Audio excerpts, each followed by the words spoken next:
Hi hello. ഇന്നുണ്ടല്ലോ ഉറങ്ങി കിടക്കുന്ന എന്നെ വിളിച്ചിട്ട് എന്റെ കൂട്ടുകാർ പറഞ്ഞു ഇപ്പൊ നീ മാർക്കറ്റിൽ പോയി കഴിഞ്ഞാൽ നിനക്ക് മത്തിമീൻ കിട്ടുമെന്ന്. നമ്മുടെ ചാളയുണ്ടല്ലോ അത് എപ്പോഴും ഇവിടെ കിട്ടത്തില്ല കേട്ടോ.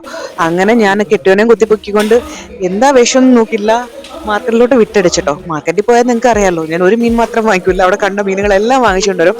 അപ്പൊ അവിടെ വേറൊരു ടൈപ്പ് മീൻ ഉണ്ടായിരുന്നു കേട്ടോ. നമ്മുടെ നാട്ടിൽ മുള്ളൻ എന്ന് പറയും, എനിക്ക് അറിയില്ല കേട്ടോ ഇതിന്റെ പേര്. നിങ്ങൾക്ക് അറിയെങ്കിൽ ഒന്ന് കമന്റ് ചെയ്യണേ.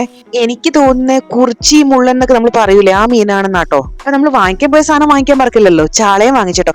ചാളയും വാങ്ങിച്ച് തിരിഞ്ഞു വന്നപ്പോഴുണ്ടല്ലോ അവിടെ കിളിമീൻ ഇരിക്കുന്നു. അപ്പൊ എന്റെ കെട്ടിയവൻ പറഞ്ഞു മര്യാദയ്ക്ക് ഒന്ന് വണ്ടി കയറിയോ, അല്ലെങ്കിൽ ഞാൻ ഇവിടെ ഇട്ടിട്ട് ഒരു മോളും ബസ് പിടിച്ചു വന്നോ, ഇത്രയും മീൻ കൊണ്ട് നീ എന്ത് ചെയ്യാൻ പോവാൻ. ശരിയാ, നിങ്ങൾക്ക് ആർക്കെങ്കിലും ഇങ്ങനെ ഭ്രാന്തുണ്ടോ? മീൻ കണ്ടുകഴിഞ്ഞാൽ എനിക്ക് എല്ലാ മീനും വാങ്ങിക്കണം. അങ്ങനെ രാവിലെ മീൻ വാങ്ങിക്കാൻ പോയതുകൊണ്ട് തൈറോയിഡ് മരുന്നെടുക്കാൻ മറന്നു കേട്ടോ. അങ്ങനെ കെട്ടിയവനെ ഡ്യൂട്ടിക്കും പറഞ്ഞു വിട്ടട്ടെ, ഞാൻ മീൻ നന്നാക്കണേക്കാൾ മുന്നേ മാമ്പഴ പുളിശ്ശേരി ഉണ്ടാക്കി വെക്കാന്ന് വിചാരിച്ചേ. കാര്യം പറയട്ടെ, ഞാൻ എടുത്ത മാങ്ങയില്ലേ, ഒരു മാങ്ങ നല്ലോണം ചെനച്ചതും ഒന്ന് നല്ല മധുരമുള്ള മാമ്പഴമായിരുന്നു കേട്ടോ. അപ്പൊ ആ ചെനച്ച മാങ്ങ മൊത്തത്തോടെ ഞാൻ അങ്ങിട്ടെ. പക്ഷെ ആ മധുരമുള്ള മാങ്ങ ഉണ്ടല്ലോ, അതിന് മാങ്ങണ്ടി മാത്രമേ ഇട്ടിട്ടുള്ളൂ. ബാക്കി മാമ്പഴത്തിന്റെ ഫ്ലഷ് എല്ലാം ഞാൻ അങ്ങടുത്ത് ഉള്ളിലാക്കി. എന്റെ കെട്ടിയവനും ഇന്ന് ഞങ്ങളുടെ വീട്ടിൽ കുറച്ചധികം ഗസ്റ്റ് വരുന്നുണ്ട് കഴിക്കാൻ വേണ്ടിട്ട്. അവരും മാത്രം ഈ കാര്യം അറിയാണ്ടിരുന്നാൽ മതി. ഞാൻ മാമ്പഴ പുളിശ്ശേരി വേവിക്കാൻ വേണ്ടിട്ടേ കുറച്ച് കറിവേപ്പിലയും ഒരു 5-6 പച്ചമുളകും ഒരു ചെറിയ പീസ് ഇഞ്ചിയും ആവശ്യത്തിന് വെള്ളവും ആവശ്യത്തിന് മഞ്ഞപ്പൊടിയും പിന്നെ കളറിന് വേണ്ടിയ കുറച്ച് മുളക് പൊടിയും കൂടി ചേർത്ത് ആവശ്യത്തിന് ഉപ്പും കൂടി ചേർത്തിട്ട് അങ്ങ് വേവിക്കാൻ വെച്ചേ.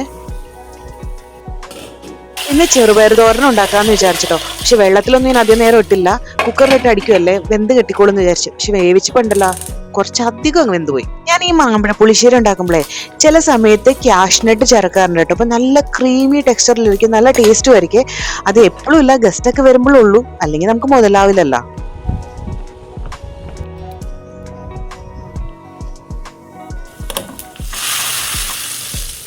അങ്ങനെ മാമ്പഴ പുളിശ്ശേരി റെഡി ആയി കഴിഞ്ഞിട്ട് ഞാൻ മീൻ വെട്ടാൻ പോയട്ടോ.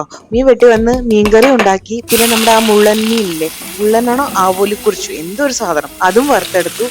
പിന്നെ ചാളയും വറുത്തെടുത്തിട്ടോ. ഈ മീൻ വെട്ടാൻ പോയി പകുതി വഴിയിൽ എത്തിയപ്പോഴാണ് ഞാൻ ഓർക്കണേ, ഈ സാധനമൊക്കെ ഉണ്ടാക്കിയാലും അതെല്ലാം ഒഴിച്ചു കഴിക്കണമെങ്കിൽ ഒരു സാധനം ഉണ്ടാക്കണമല്ലോ, ചോറ്. അത് ഉണ്ടാക്കാൻ മറന്നുപോയി. എന്നിട്ട് രണ്ടാമത് വന്ന് ചോറെല്ലാം വേവിക്കാൻ വെച്ചിട്ടോ. ഇതെല്ലാം ഉണ്ടാക്കി കഴിഞ്ഞ് വന്നപ്പോൾ 3 മണിയായി. എന്റെ ഭാഗ്യം കൊണ്ട് അരുൺ വന്നത് 2:30 കഴിഞ്ഞപ്പോഴാട്ടോ. അല്ലെങ്കിൽ അങ്ങേര് വല്ല സ്നാക്സും കുറച്ച് ഇവിടെ ഇരിക്കേണ്ട വന്നേനെ. പ്ലേറ്റിലൊക്കെ ചോറ് വിളമ്പിയതാ. പോയി അവിടെ ഇരുന്ന് എല്ലാ കറിയെല്ലാം കൂട്ടിയിട്ട് ഇരുന്ന് കഴിക്കുമ്പോൾ കുറച്ച് സമയം, അതുകൊണ്ട് ഞാൻ അങ്ങ് പോയില്ല. ഈ മീൻ വറുത്ത പാത്രത്തിൽ തന്നെ അതങ്ങ് ഇട്ട് 2 ചാളയും കൂടി കൂട്ടിയിട്ട് ഞാനങ്ങ് കഴിക്കുവാണേ. ഞങ്ങൾക്ക് ഒരു ഫ്രണ്ടിനെ എയർപോർട്ടിൽ കൊണ്ടാക്കാൻ പോകാനുണ്ട്. നീ വീട് ക്ലീനിങ് കഴിഞ്ഞിട്ടില്ല, അതോട് കഴിഞ്ഞിട്ട് വേണം പോവാൻ. അപ്പൊ ടാറ്റാ ബൈ.